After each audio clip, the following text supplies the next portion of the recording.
నమస్తే, welcome to NH media. ముందుగా headlines.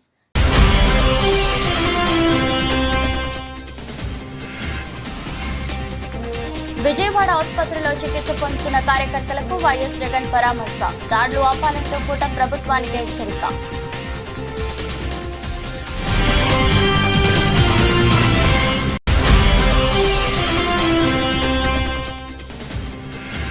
Seat విషయంలో వివాదంతో కండక్టర్ సస్పెన్షన్. జనగామలు డిపోకే పరిమితమైన బస్సులు.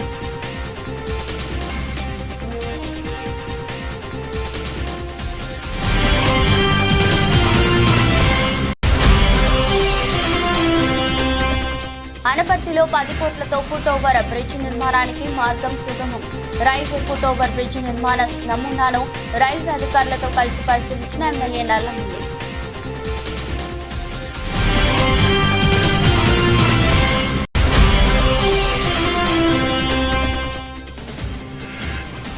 మహబూబాబాద్ జిల్లా కేంద్రంలో పట్న పోలీస్ తనిఖీలు.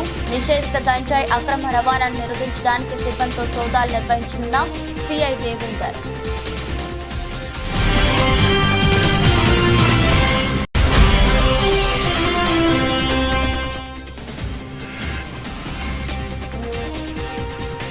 పారిస్ ఒలింపిక్స్ లో భారత్ కు ఖాయమైన మరో పథకం. ఫైనల్ చేరిన రెజ్లర్ వినేష్ పుకాట.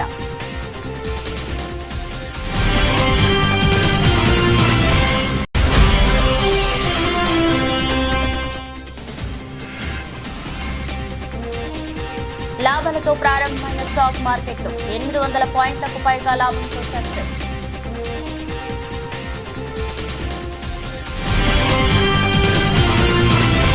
ఎన్టీఆర్ నవాబ్పేటలో తమ కార్యకర్తలపై దాడి జరిగిందంటూ వైసీపీ జాతీయ అధ్యక్షుడు జగన్ మండిపడ్డారు.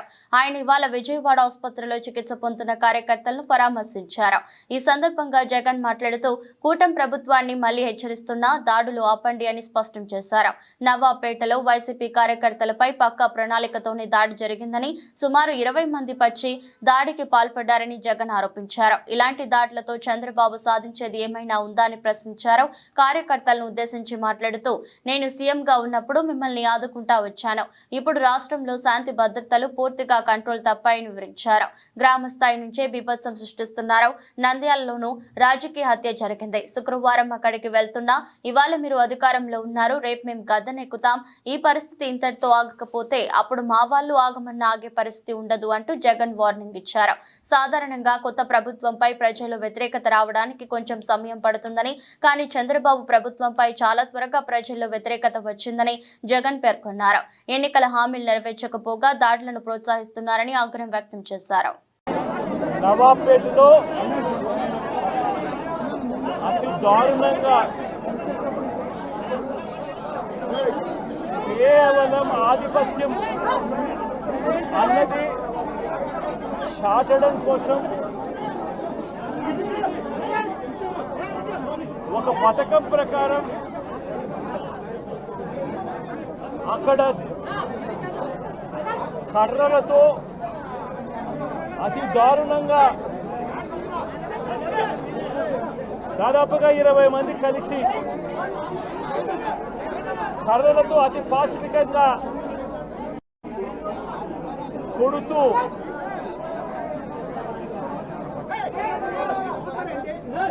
చివరికి హాస్పిటలైజ్ అయి తీవ్రమైన దెబ్బలతో వాళ్ళు హాస్పిటల్లో ఉంటే ఏం సాధిస్తా ఉన్నారు చంద్రబాబు నాయుడు గారిని అడుగుతా ఉన్నాను. మీరు చేసే ఈ కిరాతకాలు, ఈ దారుణాలు వాళ్ళ ప్రజలు ఏమైనా భయపడతారనుకుంటున్నారా? ఎవరు భయపడరు. ఇది ఇంకా కోపంగా మారుతుంది. ఇది ఇంకా కోపంగా మారి చంద్రబాబు నాయుడు గారిని తెలుగుదేశం ఆలోచన చేసుకోమని అడుగుతా ఉన్నా. మళ్ళీ చెప్తా ఉన్నా చంద్రబాబు నాయుడు గారికి, మీరు చేస్తూ ఉన్నది తప్పుడు సాంప్రదాయం. ఇది గన కొనసాగింది అని అంటే రేపు పొద్దున ఏం జరుగుతుంది అని అంటే, ఈరోజు మీ ప్రభుత్వం ఉంది, చాలా వేగంగా మీ ప్రభుత్వం కూడా తుడిచిపెట్టుకొని పోతుంది. ఆ తర్వాత మళ్ళీ మా ప్రభుత్వం వస్తుంది. ఆ తప్పుడు మా ప్రభుత్వం వచ్చినప్పుడు కార్యకర్తలు నేను వద్దు అని చెప్పినా కూడా వినకుండా ఆ కార్యకర్తలు చంద్రబాబు నాయుడు గారి తెలుగుదేశం పార్టీ వాళ్ళందరికీ కూడా బుద్ధి చెప్పే పరిస్థితి కూడా చంద్రబాబు నాయుడు గారు బీజం వేస్తూ ఉన్నారు ఈరోజు. దయచేసి నేను చంద్రబాబు నాయుడు గారికి చెప్తా ఉన్నా, ఈ తప్పుడు సాంప్రదాయాలను ఇంతటితో ఆపండి. ఈ తప్పుడు సాంప్రదాయాలు పెద్దయ్యాయి, వృక్షాలైనాయి అనంటే ఆ తర్వాత ఆపడం ఎవరి చేత కాకుండా పోతుంది. హుజూర్ నగర్ పట్టణంలో పలు అభివృద్ధి కార్యక్రమాల పనులు ప్రారంభించి గతంలో శంకుస్థాపన చేసిన పనులను పర్యవేక్షించిన మంత్రి ఉత్తమ్ కుమార్ రెడ్డి మొదటగా రామస్వామి గుట్ట వద్ద 2000 ఇండ్ల హౌసింగ్ కాలనీ పరిశీలించి అనంతరం కళ్యాణ్ లక్ష్మి షాదీ ముబారక్ చెక్కుల పంపిణీ, ఐటీఐ కళాశాల, ఏటీసీ సెంటర్ వర్క్ షాప్ కు శంకుస్థాపన, క్రిస్టియన్ శ్మశాన వాటిక పనులు పరిశీలించిన తర్వాత పట్టణంలోని ప్రభుత్వ 100 పడకల ఆసుపత్రి సందర్శించి వైద్య అధికారులతో రివ్యూ మీటింగ్ నిర్వహించారు. హుజూర్ నగర్ ఎస్సీ వర్గీకరణను హర్షిస్తూ అడ్డా రోడ్డులోని ఎంఆర్పీఎస్ నిర్వహించిన అభినందన కార్యక్రమానికి హాజరై మాదిగ సోదరులకు శుభాకాంక్షలు తెలిపారు. తర్వాత పట్టణంలోని ప్రభుత్వ డిగ్రీ కాలేజ్, ఇంటర్ కాలేజీలను సందర్శించి విద్యార్థులతో ముఖాముఖి కార్యక్రమం ఏర్పాటు చేశారు. అనంతరం ఎన్జీఓస్ కాలనీ నందు టీయూఎఫ్ఐడిసి పనులకు శంకుస్థాపన అనంతరం నీటిపారుదల మరియు పౌర సరఫరాల శాఖ మంత్రి ఎన్ ఉత్తమ్ కుమార్ రెడ్డి మాట్లాడారు. నిరుపేద కుటుంబాలు ప్రత్యేకంగా అలాట్మెంట్లో బెనిఫిషరీస్లో మేము ఎస్సీ, ఎస్టీ, బీసీ మైనారిటీస్కి ప్రియారిటీ ఇవ్వబోతున్నాము. ఇప్పుడు ఆయన కాంట్రాక్టరు చెప్పిన విషయం ఏంటంటే జనవరి లోపల పూర్తి చేస్తామని. ఇప్పటికైతే వర్క్ చాలా స్లోగా జరుగుతుంది. నేను ఇంజనీర్లకి, కాంట్రాక్టర్కి నేను హెచ్చరిస్తున్నా, ఈ స్పీడ్లో వర్క్ జరిగితే మాత్రం మరి ప్రభుత్వం నుంచి కఠిన చర్యలు తప్పవని చెప్పి కూడా వాళ్ళు హెచ్చరిస్తున్నారు. ఇంకా వర్క్ స్పీడు అందుకోవాలి, వేగవంతం కావాలి. ఇది రాష్ట్రంలోనే ఒక యునిక్, ఒక స్పెషల్ హౌసింగ్ కాలనీ కాబోతుంది. నిరుపేదలకి ఈ హౌసింగ్ కాలనీ ప్రభుత్వం ఎంత ఖర్చు పెట్టినా ఉచితంగా 2160 కుటుంబాలకి ఇవ్వబోతున్నాం. ఆ లబ్ధిదారుల ఎంపిక వగైరా ఇతర విషయాలు మరి ఇంకా కొద్దిగా ముందుకు పోయిన తర్వాత ఈ పనులు పూర్తయ్యే సమయానికి ఆ ప్రక్రియ మొదలు పెడతాం. లబ్ధిదారుల ఎంపిక పూర్తిగా పారదర్శకంగా ఉంటుంది. ఫస్ట్ ప్రియారిటీ హుజూర్ నగర్ టౌన్లో ఉండే వాళ్ళకి, నిరుపేదలకి, ఇండ్లు లేని వాళ్ళకు ఉంటుంది. ఆ తర్వాత అక్కడి నుంచి అందరు అకామిడేట్ అయిపోయిన తర్వాత హుజూర్ నగర్ మండలం నుంచి కూడా ఏమైనా అప్లికేషన్ ఇస్తే అది కూడా కన్సిడర్ చేస్తాం. రాష్ట్రంలో మన ప్రభుత్వం, ప్రస్తుత కాంగ్రెస్ ప్రభుత్వం ఒక మహత్తర హౌసింగ్ కార్యక్రమం చేపట్టిన విషయం మీ అందరికీ ఒకసారి గుర్తు చేస్తున్నాం. ఈ ఆర్థిక సంవత్సరంలో కృష్ణా గోదావరి నదుల అనుసంధానమైన ఇబ్రహీంపట్నంలోని పవిత్ర సంగమానికి పూర్వవైభవం తెస్తామని, ఇక్కడ నిత్యహారతులను పునరుద్ధరిస్తామని ఆంధ్రప్రదేశ్ రాష్ట్ర దేవాదాయ ధర్మాదాయ శాఖ మంత్రివర్యులు ఆనం రామనారాయణ రెడ్డి హామీ ఇచ్చారు. ఇబ్రహీంపట్నంలోని పవిత్ర సంగమం పాత్రాన్ని ఆయన మైలవరం శాసనసభ్యులు వసంత వెంకట కృష్ణ ప్రసాద్ తో కలిసి పరిశీలించారు. ఈ సందర్భంగా పవిత్ర సంగమం ప్రాంతంలో తీసుకోవాల్సిన చర్యలపై వాకబు చేశారు. ఈ సందర్భంగా మంత్రి రామనారాయణ రెడ్డి మాట్లాడుతూ మైలవరం శాసనసభ్యులు వసంత వెంకట కృష్ణ ప్రసాద్ తన వద్దకు వచ్చి పవిత్ర సంగమం ప్రాంతాన్ని పరిశీలించి గత వైభవాన్ని తీసుకురావాలని తనకు విజ్ఞప్తి చేయగా వెంటనే ఈ ప్రాంతాన్ని పరిశీలించినట్లు స్పష్టం చేశారు. పవిత్ర సంగమం గురించి వారు వివరించడం జరిగింది. ఈ పవిత్ర సంగమంని మళ్ళీ పునరంకితం చేయాలి, దీనికి పునర్నిర్మాణం చేయాల్సిన అవసరం ఉంది. ఇది పెద్దలు ఆనాడు ఇప్పటి మన ముఖ్యమంత్రి శ్రీ నారా చంద్రబాబు నాయుడు గారు ఆనాడు ప్రారంభించిన తర్వాత గడిచిన 5 సంవత్సరాల్లో దుర్మార్గపు వైసీపీ పాలనలో దాన్ని నిర్లక్ష్యం చేసి ఆపేయడం జరిగింది. దీన్ని మళ్ళీ మొదలుపెట్టాలి, మీరందరూ రావాలి అని కోరినప్పుడు నేను వెంటనే ఒక నిర్ణయం తీసుకొని మా కమిషనర్ గారితో, మా ఈఓ గారితో మాట్లాడి అలాగే ఎమ్మెల్యే గారికి కూడా చెప్పడం జరిగింది. ఈరోజు వెళదాం, వెళ్ళి చూద్దాము, అన్ని పరిస్థితుల్ని గమనించాక మరి ఇంకా ఏ శాఖలు ఏ అధికారులతో మాట్లాడాలో మళ్ళీ ఒకసారి మాట్లాడి ఏర్పాట్లు చేద్దామని చెప్పి ఒక నిర్ణయం అయితే ఈరోజు చేసుకోవడం జరిగింది. అది చూడటానికే ఈరోజు ఉదయం ఆయన పిలవగానే సాయంత్రం 6 గంటల సమయంలో మేమందరం ఇక్కడికి వచ్చాం. పవిత్ర సంగమం కలిసే ఈ ప్రాంతం ఎంతో పవిత్రంగా ఉండాలని మన ముఖ్యమంత్రి శ్రీ చంద్రబాబు నాయుడు గారు కోరుకున్నారు.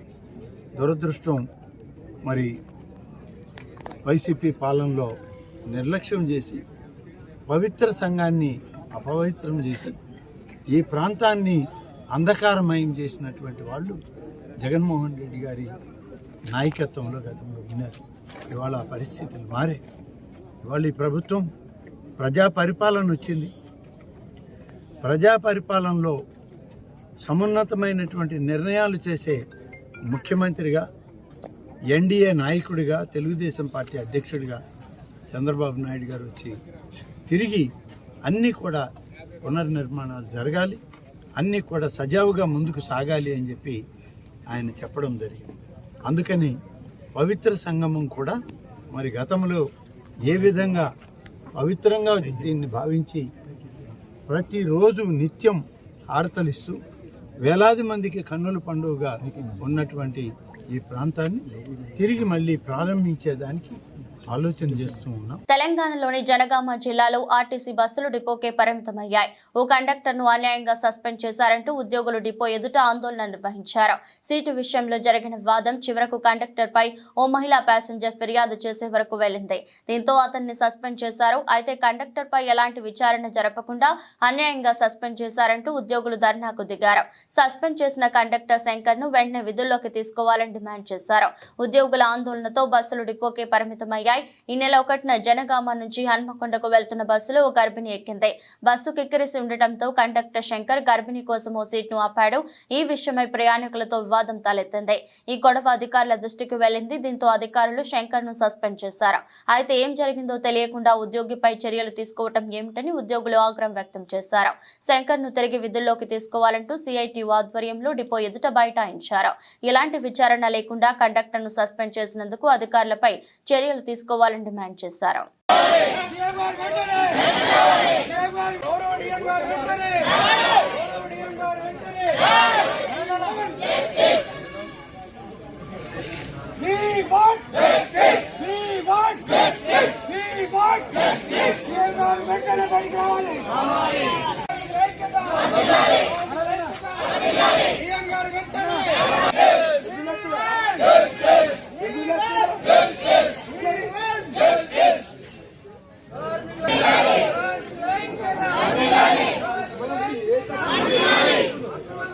అనపర్తిలోని మూతపడ్డ 413 రైల్వే గేట్ స్థానిక ఫుట్పాత్ బ్రిడ్జి నిర్మాణం కోసం అనపర్తి ఎమ్మెల్యే నల్లమిల్లి రామకృష్ణారెడ్డి చేసిన కృషి త్వరలోనే సాకారం కానుంది.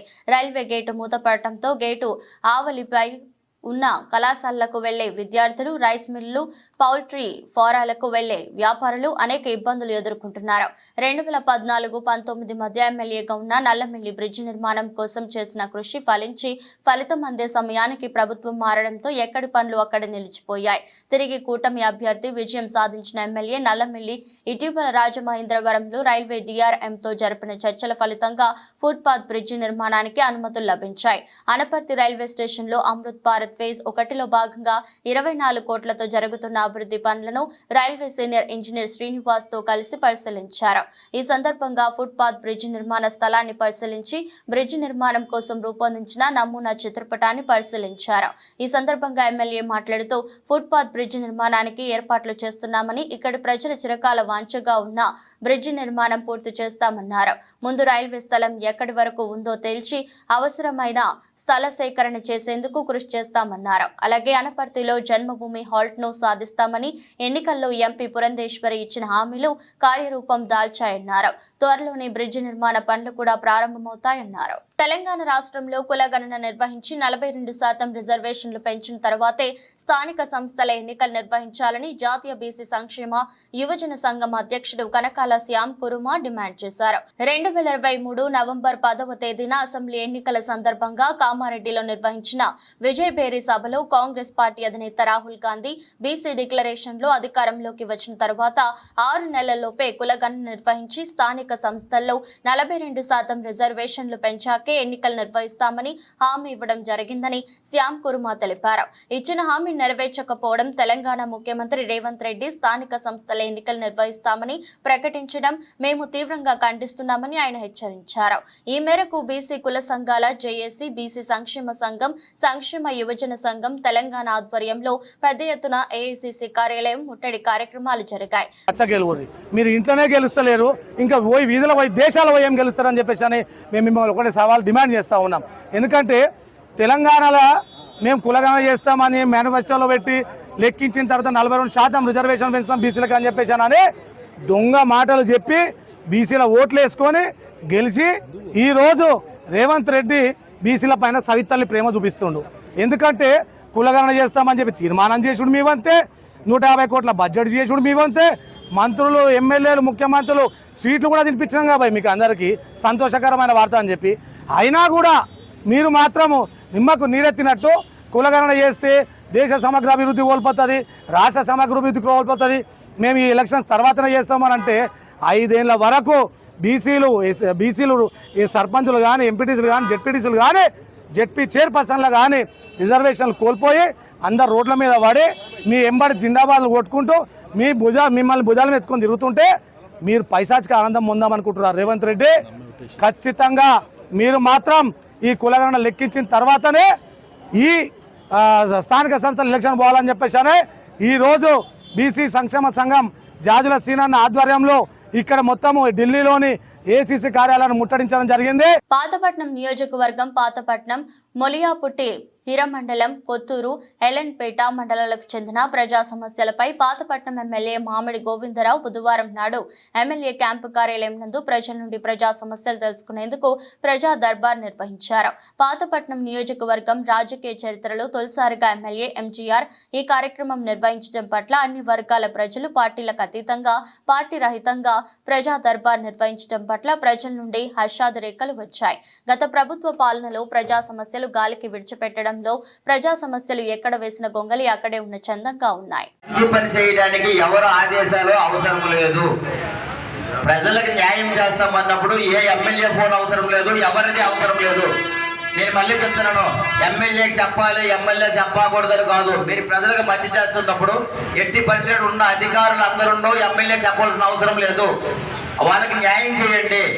చాలా మంది అంటారు మాకు అవసరం లేదు, అది ఎట్టి పరిస్థితుల్లో మీరు అందరూ అధికారులు ప్రజల సమస్య తెలిసిన వాళ్ళు. మేము కొత్త ఎమ్మెల్యేను, నేను కొత్త ఎమ్మెల్యేను, నాకు కొన్ని సమస్యలు తెలుసు, కొన్ని సమస్యలు తెలియకపోవచ్చును, నాకు అవగాహన తక్కువ ఉండొచ్చును.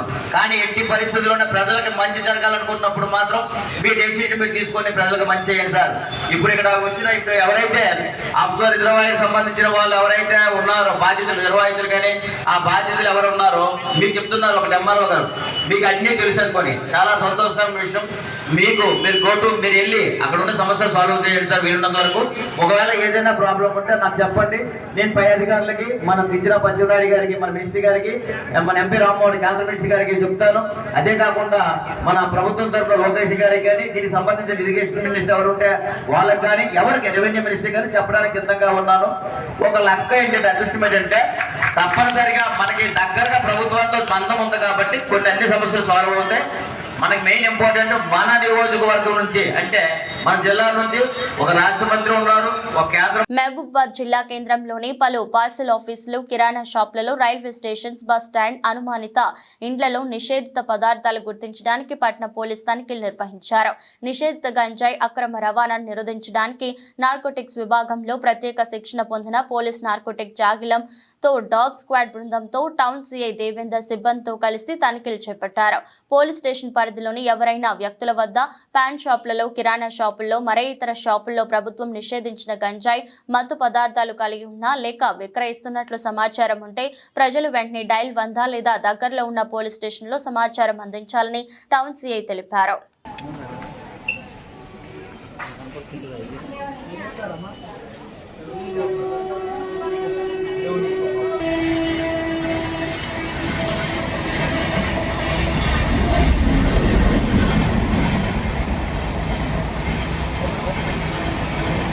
ప్రకాశం జిల్లా రాచర్లలో జీవో నెంబర్ 117 రద్దు చేయాలని కోరుతూ ఆంధ్రప్రదేశ్ ఐక్య ఉపాధ్యాయ ఫెడరేషన్ సభ్యులు పాలుకుల్ల రమణారెడ్డి డిమాండ్ చేశారు. ప్రైమరీ పాఠశాలల్లో 1 నుండి 5 వరకు బోధించాలని, అలానే హై స్కూళ్లలో 6 నుంచి 10వ తరగతి వరకు బోధన కొనసాగాలని కోరుతున్నామన్నారు. కూటమి ప్రభుత్వం అధికారంలోకి రాగానే జీవో నెంబర్ 117ను రద్దు చేసి పాఠశాలలు, ప్రైమరీ, హై స్కూల్లో తరగతి గదులలో తాము కోరిన విధంగా నిర్వహిస్తామని హామీ ఇచ్చినట్లు గుర్తు చేశారు. ప్రస్తుతం ఉన్న విద్యా విధానాల వల్ల ప్రభుత్వ పాఠశాలలపై విద్యార్థుల తల్లిదండ్రులకు నమ్మకం పోతుందని అన్నారు. వెంటనే జీవో నెంబర్ 117ని రద్దు చేయాలని కోరుతూ రాచర్ల ఎంఆర్ఓకు వినతి పత్రాన్ని సమర్పించినట్లుగా ఆంధ్రప్రదేశ్ ఐక్య ఉపాధ్యాయ ఫెడరేషన్ సభ్యులు తెలిపారు. మండల కార్యాలయంలోనూ మా ఎంఆర్ఓ ఆఫీసులోనూ మెమోరాండం జరిగింది. సమస్యల పట్ల ఆ సమస్యలు ఏంటంటే ఈ జీవో నెంబర్ 117 కూటమి ప్రభుత్వం రాకముందు నారా లోకేష్ గారు 1170 రద్దు చేసి ప్రాథమిక పాఠశాలలు 1 నుంచి 5 తరగతులు ఉండే విధంగా, హై స్కూల్లో 6 నుంచి 10వ తరగతులు ఉండే విధంగా చూస్తామని హామీ ఇచ్చారు. ఆ మేరకు వెంటనే ప్రభుత్వం 1170 జీవోను రద్దు చేసి పాఠశాలల్లో 6 నుంచి 10 తరగతులు ఉండే విధంగా, అదేవిధంగా సమాంతరంగా తెలుగు మీడియము, ఇంగ్లీష్ మీడియం 2 నడిచే విధంగా చర్యలు తీసుకోవాలని, ప్రాథమిక పాఠశాలలో 1 నుంచి 5 తరగతులు ఉండే విధంగా, 5 తరగతులకు 5 మంది ఉపాధ్యాయులు ఉండే విధంగా చర్యలు తీసుకోవాలని, అదేవిధంగా హై స్కూళ్ళలో ఉన్నటువంటి నాన్ టీచింగ్ పోస్టులు ప్రపంచ చేనేత దినోత్సవం పురస్కరించుకొని హసన్పర్తి చేనేత సహకార ఉత్పత్తి విక్రయ సంఘంలో వేడుకలు నిర్వహించారు. అఖిల భారత పద్మశాలి సంఘం హనుమకొండ జిల్లా అధ్యక్షులు బచ్చు ఆనందం కొండ లక్ష్మణ్ బాపూజీ చిత్రపటానికి పూలమాలలు వేసి వేడుకలను ప్రారంభించారు. అనంతరం సీనియర్ చేనేత కార్మికులను ఘనంగా శాలువాతో సన్మానించి పండ్లను పంపిణీ చేసి శుభాకాంక్షలు తెలిపారు. ఈ సందర్భంగా మాట్లాడుతూ ప్రభుత్వం చేనేత రంగం మరింత అభివృద్ధి పదంలో ముందుకు సాగాలంటే ప్రత్యేక నిధులు కేటాయించి ఆదుకోవాల్సిన అవసరం ఉందన్నారు. చేనేత సంఘాల్లో సరైన పనులు లేక కార్మికులు వస్తువులు ఉండాల్సిన పరిస్థితి నెలకొందని, మరి కొంతమంది కార్మికులు చేసేందుకు పని లేక కూలీలుగా మారుతుండగా ఇంకొంతమంది ఆర్థిక ఊబిలో కూరుకుపోయి ఆత్మహత్యలకు పాల్పడుతున్నారని ప్రభుత్వానికి గుర్తు చేశారు. పద్మశాలిల ఐక్యత, పద్మశాలిల ఐక్యత, జై మార్కండేయ, జై మార్కండేయ.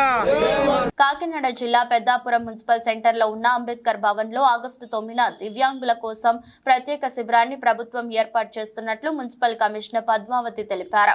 ఈ సందర్భంగా ఆమె మాట్లాడుతూ ప్రభుత్వం ఇచ్చే అవకాశం మేరకు అలాగే జిల్లా కలెక్టర్ వారి ఆదేశాల మేరకు దివ్యాంగులకు 3 చక్రాల సైకిల్, వీల్ చైర్స్, చెంక కర్రలు, కృత్రిమ కాళ్ళు, కాలిపర్స్, రొటేటర్స్, చెవి మిషన్లు, వాకింగ్ స్టిక్స్, మానసిక ప్రతివంతుల పిల్లలకు ఎంఎస్ఈఈ కిట్స్, లేప్రసీ సోకిన వారికి ఎడిఎల్ కిట్స్, సిపి బ్యాటరీ ఆపరేటర్, 3 చక్రాల సైకిల్ పై సహాయ ఉపకరణములు, గుర్తింపు కొరకు హాజరుకు సదరము ధృవీకరణ పత్రము, ration card, Aadhaar card, UID card శిబిరానికి తీసుకుని రావాలని తెలిపారు. ఈ శిబిరం అర్హులైన దివ్యాంగులకు వినియోగించుకోవాలని పెద్దాపురం మున్సిపల్ కమిషనర్ పద్మావతి తెలిపారు. ఈ శిబిరాన్ని పెద్దాపురం శాసనసభ్యులు నిమ్మకాయల చినరాజప్ప ప్రారంభించడం జరుగుతుందన్నారు. 10 గంటలకి మన అంబేద్కర్ భవనంలో దివ్యాంగులకి ఈ శిబిరం అనేది నిర్వహించడం జరుగుతుంది. అందులో అవసరమైన వాళ్ళకి చలన పరికరాలు కూడా, ట్రై సైకిల్స్ కూడా పంపిణీ, అవసరమైన ఎవరైతే అర్హత సైకిల్కి ఉంటారో వాళ్ళకు కూడా ఈ ట్రై సైకిల్స్ అనేది పంపిణీ చేయడం జరుగుతుంది. అట్లానే యూఐడి కార్డులు కూడా ఇవ్వడం జరుగుతుంది.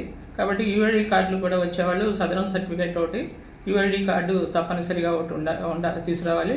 40% అబవ్ ఉన్నట్టుగా వికలాంగుల సర్టిఫికేట్ ఒకటి, సదరం సర్టిఫికేట్, రేషన్ కార్డు, ఆదాయ ధృవీకరణ certificate, Aadhaar card xerox copy, 2 ఫోటోలు, చిరునామా రుజువు కోసం రేషన్ కార్డు కాపీ, ఐడి అవన్నీ తీసుకొని ఈ శిబిరానికి వస్తే అందులో వాళ్ళకి ఈ ట్రై సైకిల్స్ కానీ ఇంకేదన్నా పరికరాలు అవసరమైతే వాళ్ళకి అవసరమైన వాళ్ళకి ఈ శిబిరాల్లో డిస్ట్రిబ్యూట్ చేయడం అనేది జరుగుతుంది.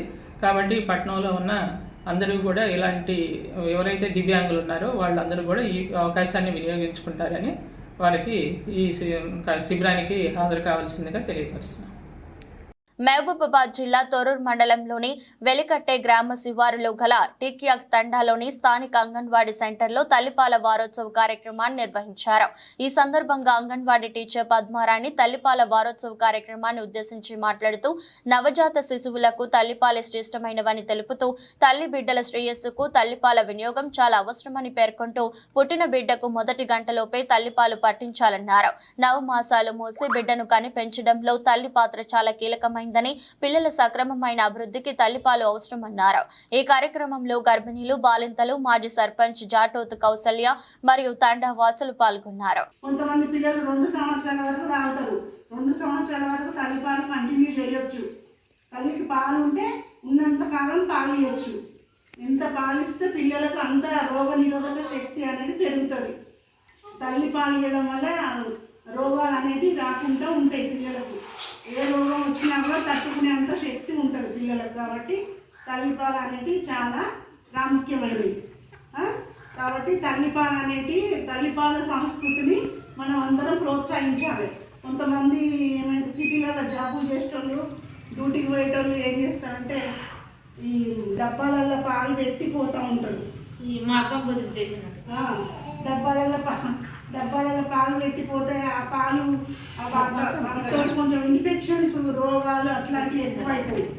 ఇక కొంతమంది ఏమనుకుంటారంటే తల్లిపాలు ఇవ్వడం వల్ల మా అందం అంతా తగ్గిపోతాను కాబట్టి మేము తల్లిపాలు ఇవ్వమనే. ప్యారిస్ ఒలింపిక్స్ 2024లో భారత్ కు మరో పథకం ఖాయమైంది. అంచనాలను అందుకుంటూ భారత్ స్టార్ రెజ్లర్ వినేష్ ఫొగాట్ మహిళల 50 kgల ప్రీ స్టైల్ ఈవెంట్లో ఫైనల్ చేరింది. సెమీఫైనల్లో క్యూబా రెజ్లర్ యూస్నిలిస్ గుజ్మాన్ తో జరిగిన బౌట్ లో 5-0తో విజయం సాధించింది. ఈ మ్యాచ్ ఆరంభం నుంచే ఫొగాట్ ఆధిపత్యం ప్రదర్శించింది. ప్రత్యర్థి నుంచి పెద్దగా ప్రతిఘటన లేకపోవడంతో తొలి పీరియడ్ ముగిసే సమయానికి ఫొగాట్ 1-0తో ఆధిక్యంలో నిలిచింది. రెండో పీరియడ్ ఆమె 5-0తో భారీ ఆధిక్యాన్ని సాధించింది.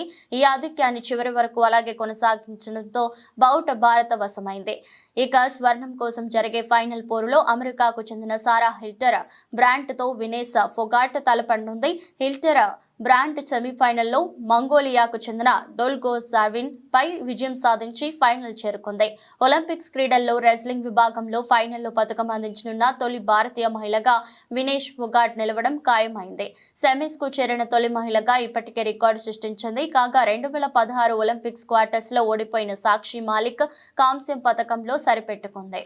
స్టాక్ మార్కెట్లో బుధవారం భారీ లాభాలతో ప్రారంభమయ్యాయి. ప్రస్తుతం బాంబే స్టాక్ ఎక్స్చేంజ్ సూచీ సెన్సెక్స్ 863 పాయింట్ల లాభంతో 79,442 వద్ద కొనసాగుతుంది.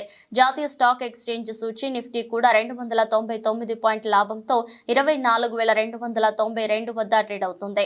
అంతర్జాతీయ మార్కెట్లలో నెలకొన్న సానుకూలతలు దేశీయ సూచీలకు దన్నుగా నిలిచాయి. ట్రేడింగ్ ప్రారంభంలోనే సెన్సెక్స్ 1,046 పాయింట్లు, నిఫ్టీ 313 పాయింట్ల మేర లాభపడ్డాయి. Mahindra and Mahindra, Infosys, UltraTech cement, Adani ports, HCL, tech, Tata steel, ITC, Maruti Suzuki, Axis bank, Sun Pharma, Power Grid సూచీలు లాభాల్లో కొనసాగుతున్నాయి. అదే సమయంలో ఏషియన్ పెయింట్స్, భారతీ ఎయిర్టెల్, కోటక్ బ్యాంక్, టైటాన్ సూచీలు నష్టాల్లో ఉన్నాయి. అంతర్జాతీయ మార్కెట్ల విషయానికి వస్తే మంగళవారం అమెరికా మార్కెట్లు లాభాలతో ముగిశాయి. ఆసియాలో సియోల్, టోక్యో, షాంఘై, హాంకాంగ్ అన్ని మంచి లాభాల్లో ట్రేడ్ అవుతున్నాయి. స్టాక్ ఎక్స్చేంజ్ డేటా ప్రకారం మంగళవారం విదేశీ సంస్థాగత పెట్టుబడిదారులు 3,531 కోట్ల విలువైన ఈక్విటీ షేర్లను అమ్మేశారు. మరోవైపు దేశీయ సంస్థాగత పెట్టుబడిదారులు 3,357 కోట్ల విలువైన ఈక్విటీ షేర్లను కొనుగోలు చేశారు. వార్తలు ముగించే ముందు మరోసారి హెడ్లైన్స్.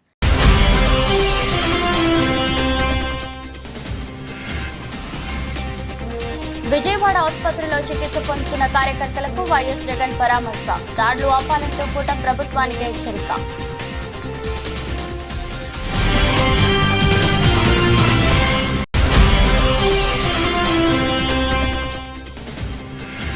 సీటు విషయంలో వివాదంతో కండక్టర్ సస్పెన్షన్. జనగామలు డిపోకే పరిమితమైన బస్సులు.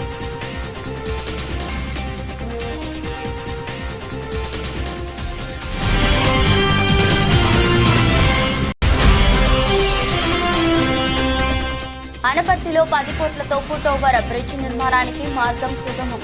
రైల్వే ఫుట్ ఓవర్ బ్రిడ్జ్ నిర్మాణ నమూనాను రైల్వే అధికారులతో కలిసి పరిశీలించిన ఎమ్మెల్యే నల్లమిల్లి.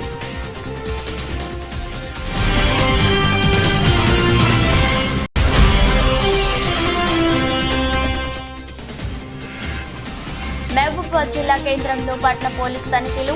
నిషేధిత గంజాయి అక్రమ రవాణాను నిరోధించడానికి సిబ్బందితో సోదాలు నిర్వహించనున్న సిఐ దేవేందర్.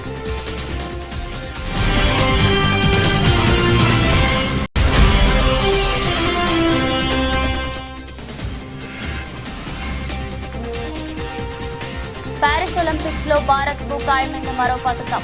ఫైనల్ చేరిన రెజ్లర్ వినేష్ ఫొగాట్.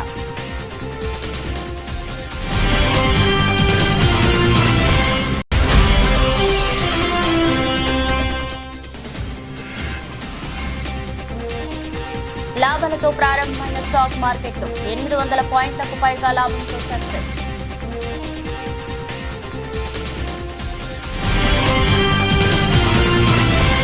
ఇది రోజు బులెటిన్. మరో బులెటిన్లో మళ్ళీ కలుద్దాం. అంతవరకు సెలవు. నమస్కారం.